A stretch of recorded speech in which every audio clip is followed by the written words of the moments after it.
The day I found the other woman standing on my porch, holding a child who looked exactly like my husband, I realized the truth had been living only a few streets away. I still remember the way my fingers trembled on the doorknob that morning, not out of fear, but out of something heavier, something I couldn't name yet. It had been a long week, a long month if I'm being honest, and the kind of heaviness that sits in your chest doesn't warn you when it's about to break open. I wasn't expecting anyone. I had just poured my coffee, the smell of roasted beans still warming the kitchen, and I was deciding whether to call the bank again about the missing money. My husband, Daniel, had spent 2 days insisting it must be some kind of computer glitch, but the bank insisted everything looked normal from their side. And somewhere between Daniel's anger and the bank manager's apologies, a feeling settled into my stomach. Something wasn't right. So when the knock came at the door, sharp and hurried, I didn't think much of it. Maybe a neighbor, maybe a delivery. But when I opened it, my world split into 2 pieces so cleanly, so quietly, that I didn't even understand it at first. She stood there, a young woman in her late 20s maybe, dark circles under her eyes, holding a toddler who clung to her shoulder, his tiny hand gripping her sweater like she was the only safe place he knew. And the boy, Lord, when he lifted his head, when his little eyes met mine, it felt like looking into a mirror of Daniel, same hazel eyes, same crooked eyebrow. In that moment, I forgot how to breathe. Are you Mrs. Collins? Her voice shook the way someone's voice shakes when they're standing on the edge of a truth they don't want to say, but must. Yes, I whispered. My throat felt dry, like the words weren't meant to pass through it. She swallowed hard. I think we need to talk. Her hands tightened around the child. She stepped slightly forward, not into my home, but into my life, uninvited, uncertain, and yet somehow rightful in her place. I'm Elena, and this is... She paused, her lips trembling before she could finish. This is Michael. The boy turned his face toward her neck, hiding again. I could hear my own heartbeat, loud, uneven, pounding in my ears. I didn't recognize her name. I didn't recognize her face. But the child I recognized immediately.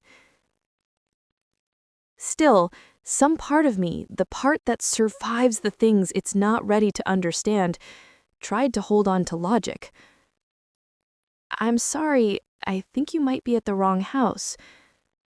Elena's eyes filled so quickly with tears that my denial cracked like thin glass. I wish I was. I really, really wish I was.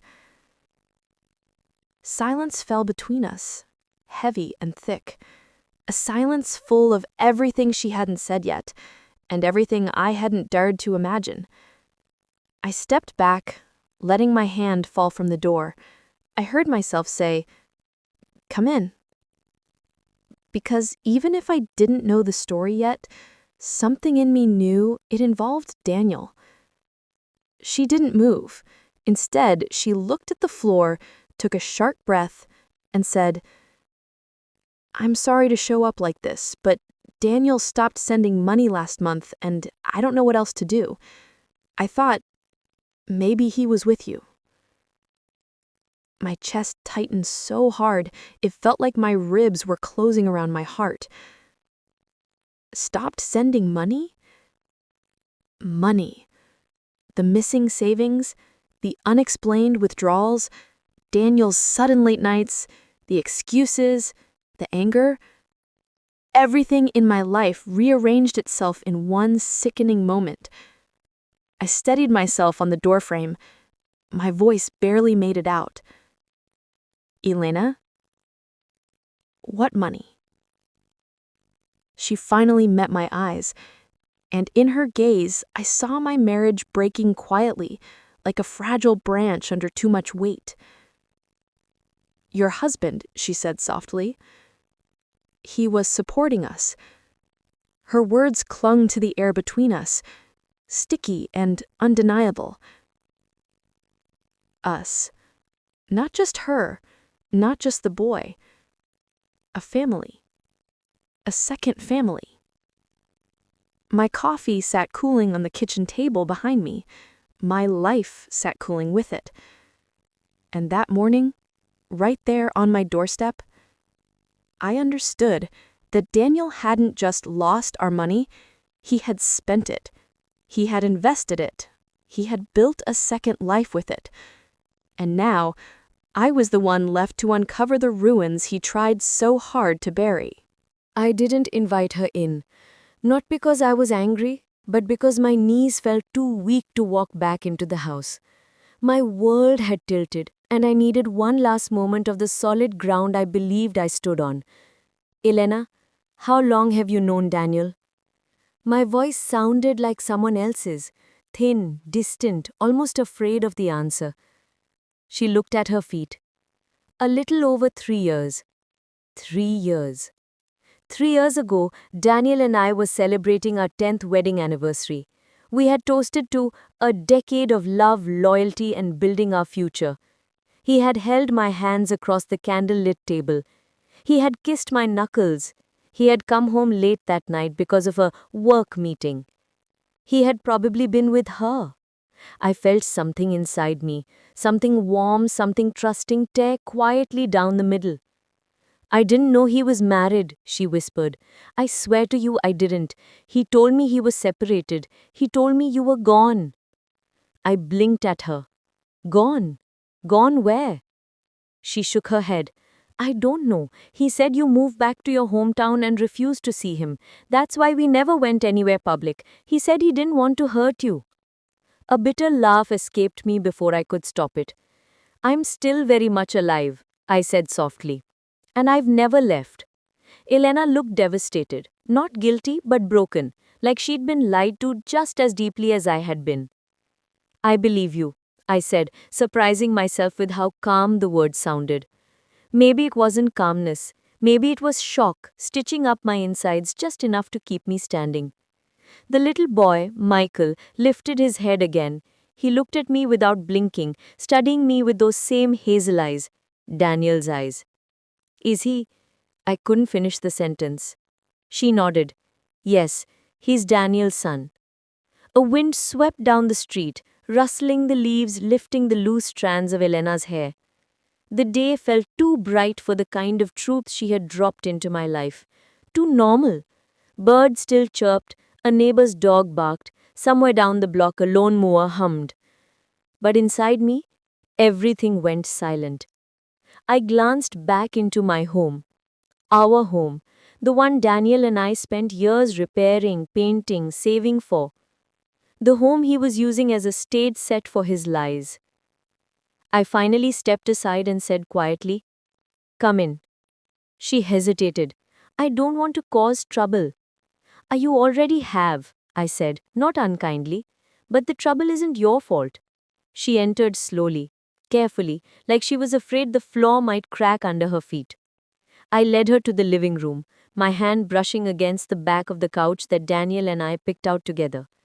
Elena sat at the edge, her posture stiff, her eyes red. Michael reached for a small toy car Daniel had bought years ago for our nephew.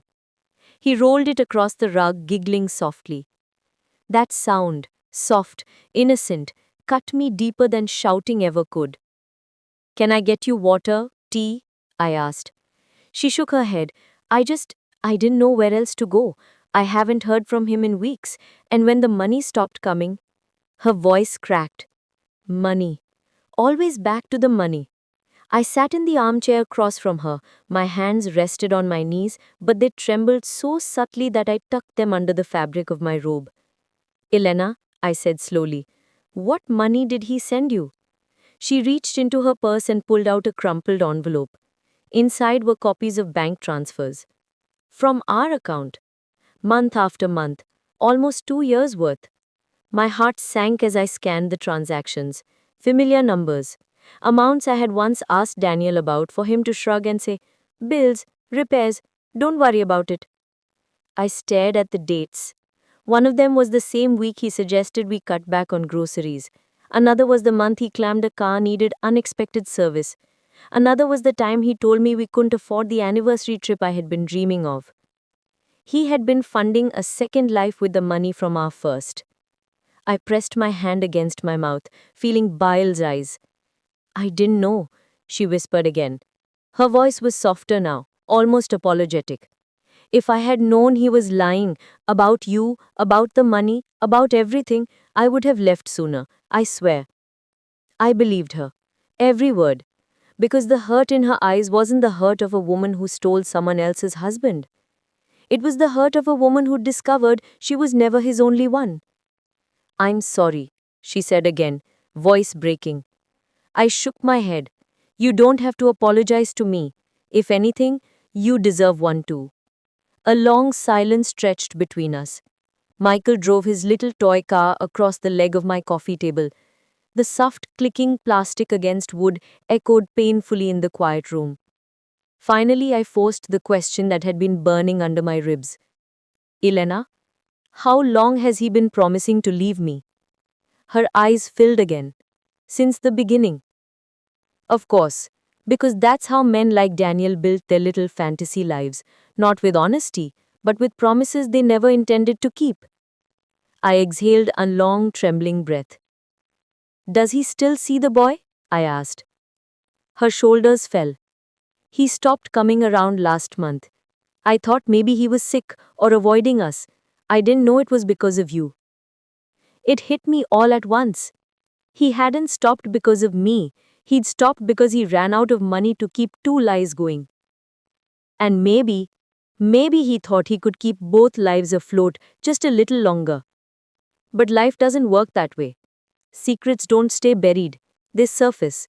Sometimes on your doorstep, with tiny hazel eyes and a toy car. I stood slowly.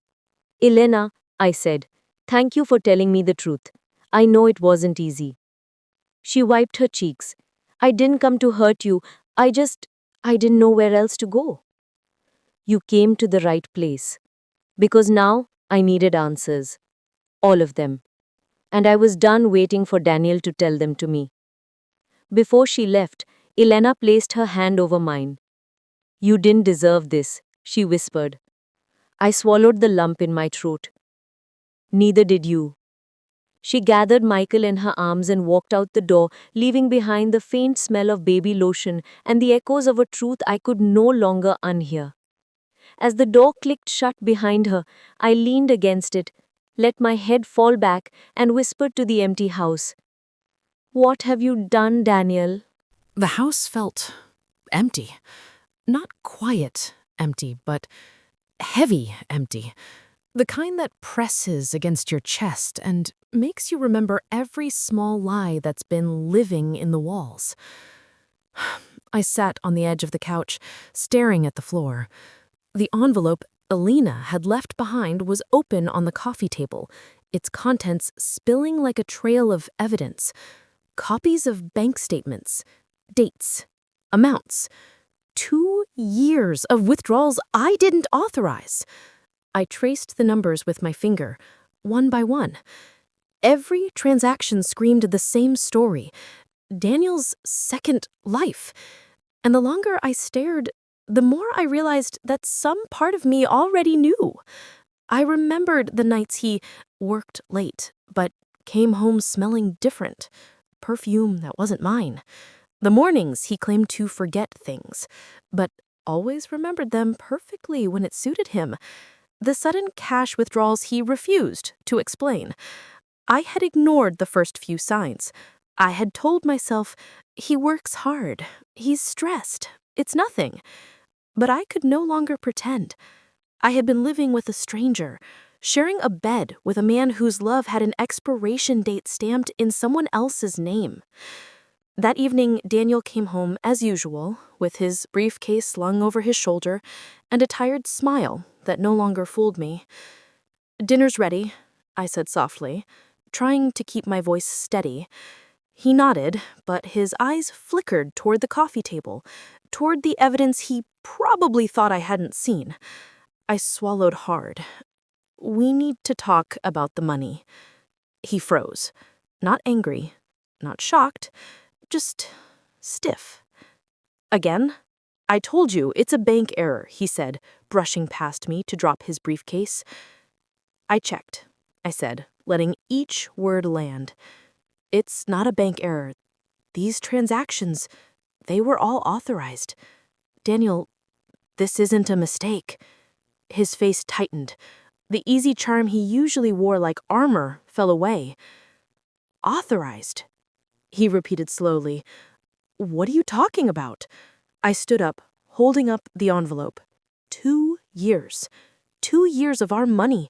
You've been sending it to someone else. A woman. And a child. Do you deny it? The color drained from his face. Then came the pause, the long, suffocating silence before a man finally cracks. "Yes," he said, barely above a whisper. I didn't know how to tell you." It spilled out then, like a dam breaking. He had met Elena at work. She had a child already, he said, and he had promised to support her financially. But when he found out she was pregnant with his child, he couldn't leave me. I didn't know what to do," he said, voice trembling. "I wanted to protect you. I don't know." I shook my head. Protect me? By lying for years? By stealing from our savings? By building another family in secret? He didn't answer. He just looked down at his hands, knuckles white from gripping his briefcase. "And the money," I said, my voice rising. "All of it. Gone. 2 years' worth of our life. Our home. Our plans. You've spent it all on a child that you've been hiding from me." He swallowed hard. "I never meant for it to get this far. I didn't know how to stop." The weight of his words, the truth laid bare, hit me like a punch to the stomach. I wanted to scream. I wanted to run. I wanted to shake him until he understood the depth of what he had done. But instead, I felt cold. Cold and steady. Because beneath the heartbreak, beneath the betrayal, a strange clarity began to form. I knew what I needed to do next. I didn't say it out loud yet. I didn't need to. I knew Daniel would try to charm his way out, to offer apologies, to promise he'd make it right. But I didn't need promises. I needed action. I needed to confront the woman. I needed to reclaim what was ours. I needed to see the child to understand the full extent of what Daniel had done. I started quietly, carefully. I called the bank again, confirming balances. I checked the documents Elena had left behind. I traced every withdrawal, every transfer, every expense. And all the while, Daniel watched me, silent, like a man realizing that the life he thought he controlled was slipping through his fingers. By the time I went to bed that night, I had made a decision. This wasn't just about money. This was about truth, about justice, about taking back control of my life. And I would do it without violence, without revenge in the usual sense, but with every ounce of cleverness I had left in a heart that had been betrayed. Because I wasn't going to let Daniel and his secrets define me anymore. The next morning, I felt a strange mix of dread and determination. I wasn't sure what I would say when I saw Elena and Michael again, but I knew I had to see them. I had to understand the full extent of Daniel's double life. I dressed carefully, choosing clothes that were neutral, nothing flashy. I didn't want to intimidate. I wanted clarity. I wanted truth.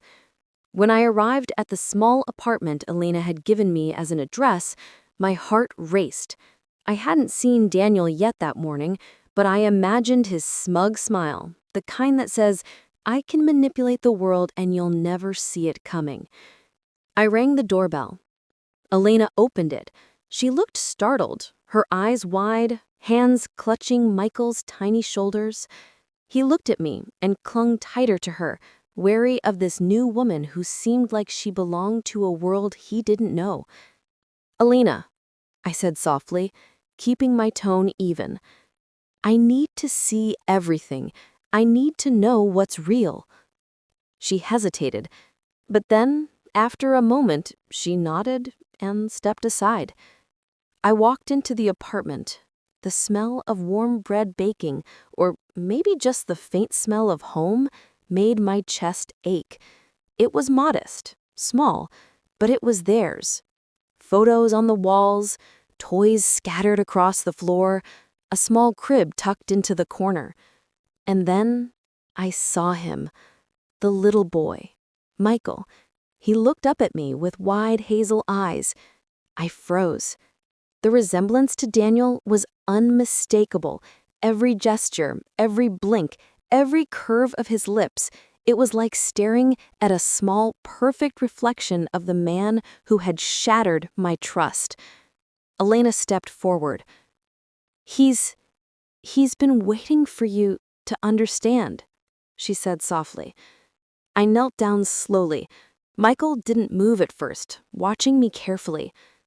"Hi, I'm May. I'm your dad's wife." He tilted his head, unsure what that meant, and then he slowly reached out a tiny hand. My chest constricted with a painful mix of anger, sadness, and something I hadn't expected: love for this little boy I didn't even know. I looked at Elena. "Why didn't he tell me?" I asked, my voice breaking. "Why did he lie about everything?" She had her head, tears forming. "I don't know. He said he couldn't tell you, that he didn't want to hurt you. I never asked him why he kept lying. I thought maybe you already knew somehow." The reality hit me at once. Daniel had been living a lie not just with me, but with everyone in his life. He had built a separate life, hidden in plain sight, funded by our savings, and left both of us, his wife and his mistress, hurting. I could feel the betrayal in my chest like a weight. It wasn't just about the money anymore. It was about trust. It was about the family he promised me, my home, my security, my life together, all stolen under the guise of normalcy. I stood up, taking a deep breath. I asked Elena, "Where is he? I want him to explain himself, in front of me, and Michael." She hesitated. I don't know. He hasn't been here for weeks." Weeks of silence, weeks of pretending everything was fine, weeks where I had been lied to every single day. My hands clenched at my sides, but instead of breaking, I felt something else building inside me: resolve. If he thought he could hide, he was wrong. "Thank you for telling me the truth," I said to Elena. "You did the right thing." She nodded, eyes shining with unshed tears. "And, May, he stopped sending money last month. I think he thought he could end this quietly, but it's not quiet anymore." I swallowed hard. No, it wasn't quiet anymore. That night I went home. Daniel was waiting, expecting me to react with confusion, shock, maybe even tears he could manipulate. Instead, I walked in calmly. He looked up, expecting a scene, but I didn't scream, I didn't cry, I didn't beg. "I know everything," I said quietly, "about Elena, about Michael, about the money, about the lies." He paled. He tried to charm me. "May, it's not what you think. I can explain." I raised a hand. "No, Daniel, I don't want to hear excuses anymore. I want to see the truth, and I will, with Elena, with Michael, and yes, I will take back everything you tried to steal from us." He opened his mouth, then shut it. For once, words failed him. That night I slept with a clarity I hadn't felt in years.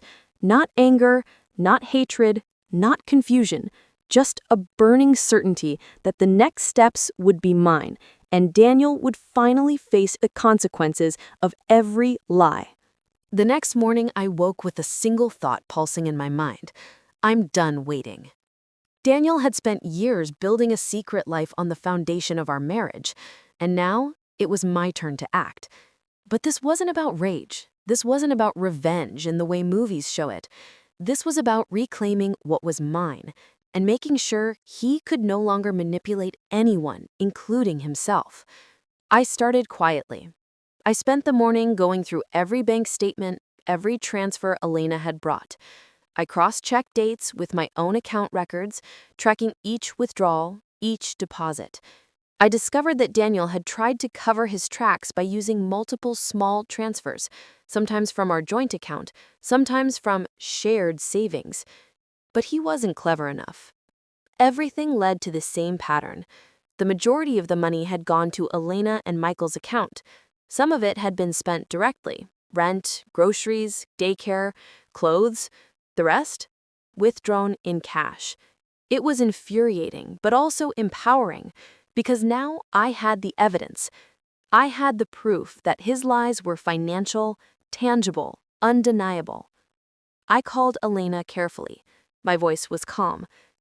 Elena, it's May. I want to do this properly, for both of us. Can we meet? She hesitated, then agreed. We met at a quiet cafe, Michael with her, and I explained everything. I want to make sure he can't continue this. I don't want to hurt you or the boy, but I need to take back what is ours. She nodded, her eyes brimming with tears. I just want him to stop lying, and Michael deserves a stable life too. That's when we made a plan. We would confront Daniel together, but in a way that left no room for manipulation, no room for excuses. That evening, I asked Daniel to meet me at home. He arrived expecting confusion, fear, maybe tears. Instead, I had Elena and Michael waiting calmly in the living room. The moment he saw us, his smugness faltered. May, what is this? He asked nervously. I didn't answer. I let Elena speak. This is the truth, Daniel. The child is yours, the money you spent is accounted for, and now May has all the proof she needs. He swallowed hard. I can explain. No, I said, voice calm, measured. You've explained for years. Your words are useless. Your lies are finished. This is the consequence. I handed him a folder. Everything. Bank transfers, statements, screenshots, evidence of every transaction. Every lie mapped out clearly, in black and white. Daniel looked at it like it was poison. It's not that bad, he stammered. I laughed, soft but cold. It's worse than you think. You spent our life on a lie. You thought no one would find out. But now, you've left yourself no escape. I called the bank, froze the joint accounts, and reclaimed the funds that had been misused. Every transfer back to me, documented. Every penny accounted for. Daniel tried to argue, tried to charm, tried to threaten. But I was calm, methodical. I wasn't the terrified wife he could manipulate anymore. I had clarity. I had power. And for the first time in years, he was powerless before me. Elena and Michael were safe. The money that should have been ours was ours again. And Daniel faced a reality he had tried to hide from for years. I didn't humiliate him publicly. I didn't seek revenge in front of family or friends. I let the truth speak for itself. He had to face Elena, face me, face the child he had brought into his deception. He had to explain to himself why he lied for so long, why he broke our trust, why he thought he could hide his betrayal. And slowly, quietly, I realized something. This was justice, not spectacle, not cruelty, not shouting. Justice is when the truth comes to light, and those who broke it cannot deny the weight of their actions. And that's what I had achieved. By the time the sun rose the next day, I sat on my couch and let the warmth fill the room. Michael was playing quietly, Elena beside him. The house smelled faintly of coffee and hope. I didn't feel triumphant. I felt free. Because Daniel no longer had power over my life. And for the first time, I knew I was done being a victim. The days after the confrontation felt surreal. Daniel had retreated into silence, unsure how to navigate the world where everyone knew the truth, where the walls he had built with lies were gone. I didn't gloat, I didn't parade his shame. Instead, I let the consequences unfold naturally, in the way life always does, quietly but undeniably. Word eventually got to Daniel's parents. I didn't call them. I let them hear from him first. When his mother reached out, her voice trembling with shock, I listened. She asked questions, trying to reconcile the man she thought she knew with the truth. I told her calmly, yes, it's true, but yelling, blame, or anger won't fix what's broken. He needs to understand what he's done, and so do you if you choose to protect him over the truth. It wasn't cruelty, it was honesty. And for once, Daniel had no one to defend him except himself. Friends and colleagues began noticing the cracks too. Sudden absences, awkward explanations, and the faint whispers of scandal followed him. Daniel had underestimated the ripple effect of lies, and now he was seeing it play out, slowly, painfully, socially isolating him from the very life he had tried to maintain. He couldn't charm, bribe, or manipulate anyone anymore. The double life he had built was crumbling. Elena's presence with Michael was visible now, calm, stable, grounded. Neighbors, friends, and distant family could see the truth in the child's eyes, in the life she had quietly built without taking from anyone except the man who had lied. Daniel's moral consequence wasn't punishment from me, it wasn't revenge. It was something far more powerful. He lost credibility, he lost trust, and for the first time, he saw the emptiness of the life he thought he could control. Meanwhile, I rebuilt what Daniel tried to steal, not just financially, but emotionally. I closed accounts he had used. I secured our home. I documented everything for legal protection. I made sure Elena and Michael were safe and cared for. I reclaimed our shared life, and in doing so, I reclaimed myself. The sense of power didn't come from retaliation. It came from taking control. It came from refusing to be a pawn in someone else's deception. It came from truth. I began to share selectively with trusted friends the story of what had happened. I didn't seek sympathy. I shared it as a cautionary tale. Not every betrayal is obvious. Not every lie is easy to detect. But truth eventually finds a way. Daniel, once a man confident in his secrets, became quiet in social circles.